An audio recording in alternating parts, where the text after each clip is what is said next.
कहानी अब एक बड़े और जबरदस्त मोड़ की तरफ बढ़ रही है, जहां देव और वसुधा की चाल में करिश्मा पूरी तरह फंस चुकी है। हालात ऐसे बन रहे हैं कि जल्द ही उसे अपने किए का करारा जवाब मिलने वाला है। चौहान परिवार, जिससे सब कुछ छीन लिया गया था, अब वापसी की तैयारी में है। इस बार जो योजना बनाई गई है वो बेहद सोच समझकर तैयार की गई है, क्योंकि करिश्मा को मात देना आसान नहीं था। इसीलिए हर कदम बहुत चालाकी से रखा गया है। टेंडर चोरी की घटना भी इसी बड़ी योजना का हिस्सा है। इसके जरिए ये दिखाया जाता है कि उनका दुश्मन मित्तल कितना खतरनाक है।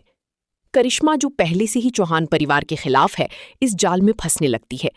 शुरुआत में उसे देव पर शक होता है, लेकिन धीरे धीरे वो उसी दिशा में बढ़ती है जहां उसे ले जाया जा रहा है। इस पूरी साजिश में करिश्मा बुरी तरह उलझ जाती है।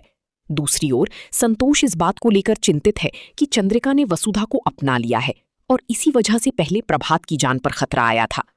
हालांकि फिलहाल असली मुद्दा ये है कि करिश्मा से सब कुछ वापस लिया जाए, क्योंकि वही इस समय घर और कारोबार दोनों पर हावी है। लेकिन अब समय बदलने वाला है। आने वाले घटनाक्रम में करिश्मा की सच्चाई सबके सामने आएगी और उसकी चालाकी का पर्दाफाश होगा। उसने जो कुछ भी हथियाया था वो धीरे धीरे वापस चौहान परिवार को मिलने वाला है।